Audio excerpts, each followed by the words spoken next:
Audio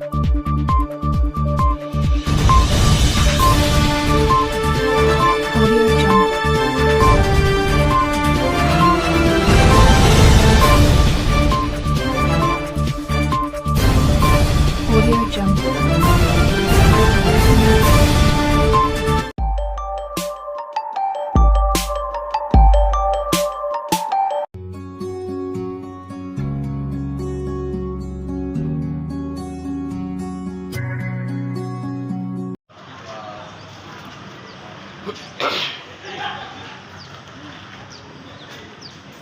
Itu pelaku utama.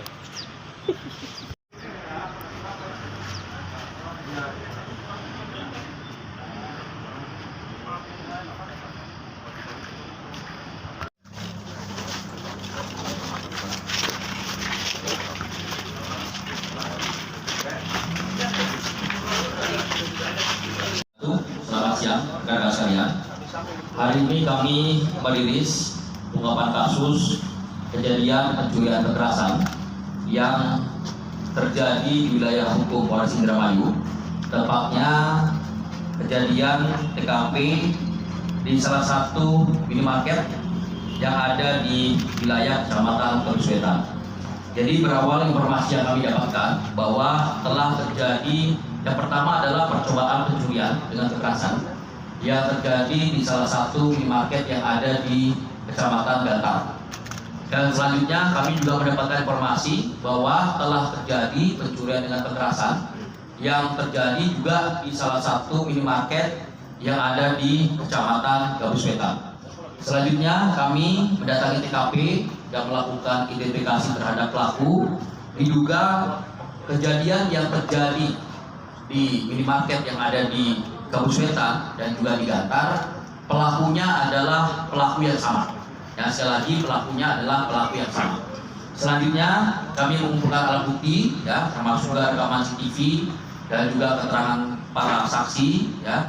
Dan akhirnya pada hari Sabtu tanggal 10 Februari, pada hari Sabtu tanggal 2 Maret, ya, 2 Maret, kami berhasil menangkap tersangka dengan inisial R. Dan dari hasil interogasi kepada tersangka mengakui perbuatannya di dua TKP tersebut. Dan berawal dari tersangka memang sudah berniat untuk melakukan pencurian di minimarket ini. Status dari tersangka ini adalah pernah bekerja sebagai sales salah satu minuman, ya, sales salah satu minuman, di mana dia mengetahui bahwa ada beberapa minimarket yang menjadi sasarannya dikarenakan tempatnya sepi dan bisa menjadi targetnya. Dan selanjutnya si tersangka membeli senjata mainan di toko mainan yang ada di daerah Kecamatan Sindang. Dan setelah membeli senjata mainan tersebut dengan seharga Rp20.000, selanjutnya tersangka mencoba untuk mencari sasaran. Sasaran pertama itu adalah minimarket yang ada di Kecamatan Gantar, dikarenakan menurut dia bahwa minimarket tersebut kondisinya di sekitarnya adalah kondisi yang cukup sepi sehingga bisa menjadi target. Pada saat pertama kali melaksanakan aksinya, tersangka mencoba untuk masuk minimarket dan menodongkan senjata mainan tersebut, ya. Namun pada saat menodongkan senjata mainan tersebut, tersangka melihat di luar, dari dalam melihat keluar bahwa ada seorang bapak-bapak yang mencoba untuk minta bantuan, ya, karena melihat kejadian yang terjadi di dalam minimarket tersebut. Karena ketakutan, akhirnya tersangka mencoba untuk melarikan diri dan pergi dari minimarket tersebut, sehingga pada kejadian yang pertama tidak terjadi pencurian terhadap barang-barang yang ada di minimarket tersebut. Selanjutnya tersangka melarikan diri ke daerah Kebuswetan. Ya, setelah itu dia berdiam di sekitar minimarket, salah satu minimarket, dan setelah maghrib yang bersangkutan melancarkan aksinya yang kedua, memasuki minimarket, menodongkan senjata mainan, dan pada saat itu ada seorang kasir, ya, perempuan, ditodongkan senjata mainan, dan akhirnya mengatakan diam, jangan bergerak, dan selanjutnya diarahkan ke belakang, ya, dan ternyata di belakang ada teman dari karyawan tersebut, ada seorang laki-laki dan juga seorang perempuan. akhirnya diarahkan untuk masuk ke dalam gudang yang ada di belakang. Dan selanjutnya tersangka meminta kepada salah satu karyawan laki-laki untuk kembali ke kasir, ya. Dan selanjutnya meminta untuk mengisi top up OVO yang dimiliki oleh tersangka sebesar 14 juta rupiah dengan menyerahkan nomor yang ditulis oleh tersangka. Dari saksi, ya, karyawan tersebut bahwa memang dia tidak mungkin bisa mengisi sebesar 14 juta, yang akhirnya diisi hanya 500.000 rupiah. Dan selanjutnya tersangka meminta atau mengambil 14 buah rokok, ya, yang ada di situ. Dan selanjutnya tersangka mengambil uang sebesar berapa? 1.400.000 rupiah dengan memintakan karyawan tersebut. Dan selanjutnya tersangka setelah melakukan aksinya melarikan diri, ya. Dan menurut pengakuan dari tersangka pada saat proses melarikan diri tersebut, senjata mainan yang tadi dipegang untuk melakukan aksinya ditaruh di dalam dashboard. Dan pada saat proses perjalanan ternyata senjata tersebut jatuh dan dia tidak tahu kemana jatuhnya. Dan setelah itu tersangka mencoba untuk menghilangkan barang bukti, yaitu sarung tangan, jaket, masker, helm. Dia coba hilangkan barang bukti dengan cara membuang di sekitaran kali Sungai Cimanuk. Dan selanjutnya tersangka kembali ke rumahnya, ya.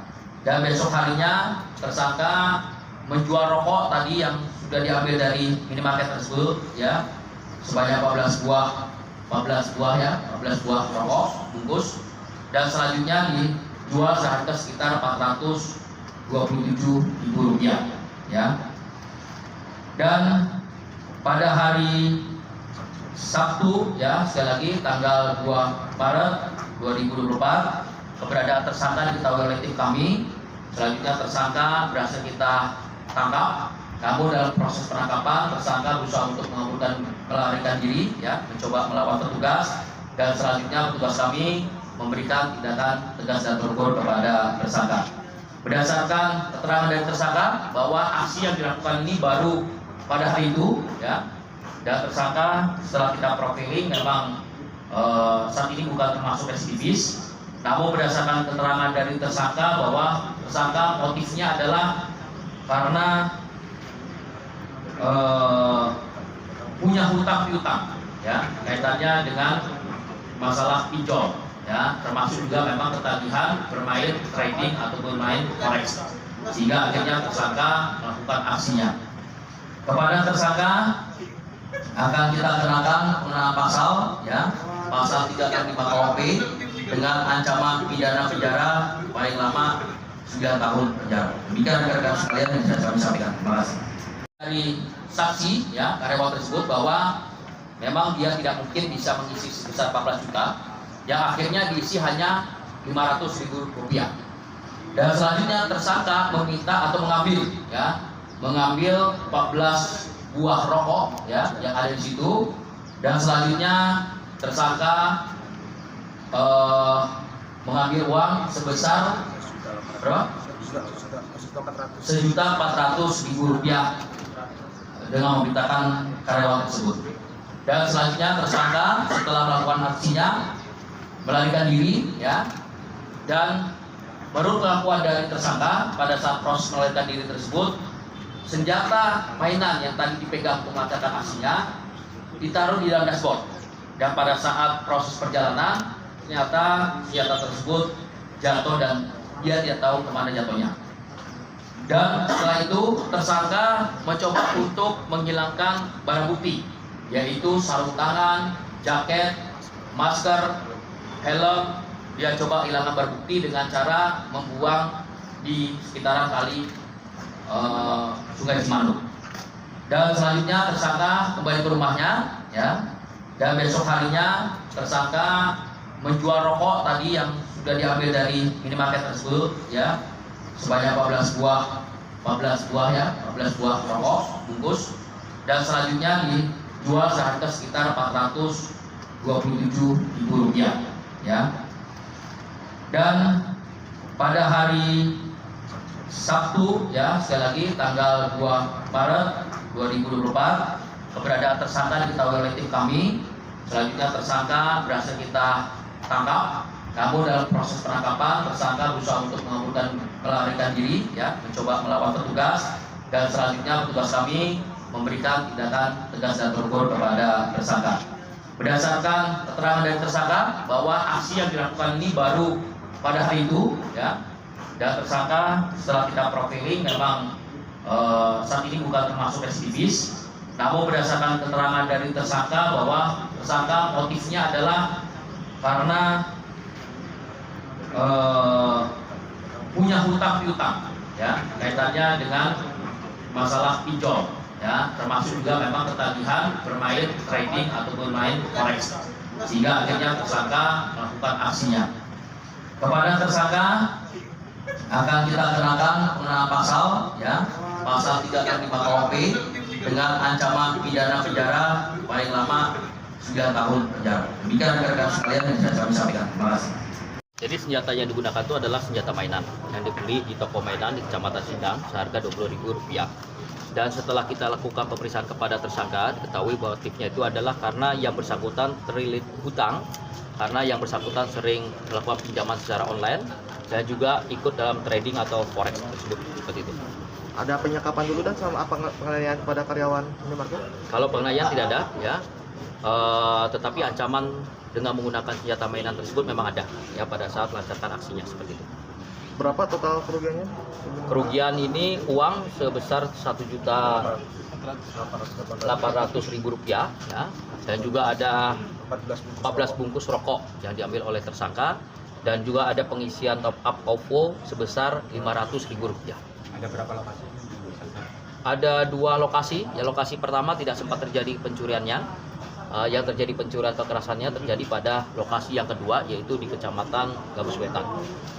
Sama minimarket juga dan? Sama minimarket. Memang sasaran tersangka ini adalah minimarket, karena sekali lagi tersangka ini pernah bekerja sebagai sales dari salah satu minuman ya, sehingga mengetahui bagaimana kondisi yang ada di minimarket. Dia sendirian atau ada yang? Dari hasil keterangan yang diberikan oleh tersangka, pelaku mengakui bahwa aksinya dilakukan secara sendirian, dan ini juga berdasarkan dari alat bukti yang kita peroleh, misalkan seperti kayak rekaman CCTV. Tersangka ditangkap di mana? Tersangka ditangkap di rumahnya ya, di rumahnya, dan pada saat dilakukan penangkapan, pada saat proses penangkapan, tersangka berusaha untuk melarikan diri dan juga mengancam jiwa petugas, dan akhirnya kita melakukan tindakan tegas dan terukur. Pasal yang dijerat kan? Pasal yang jerat 365 KUHP dengan ancaman pidana penjara paling lama 9 tahun penjara. Siap. Terlilit pinjol sama ikut trading forex itu. Di online? Jarang kalau di online. Tapi ikut juga pernah di online. Iya, cuma jarang. Apa ya, atur ulang lagi ya. Ya. Sudah.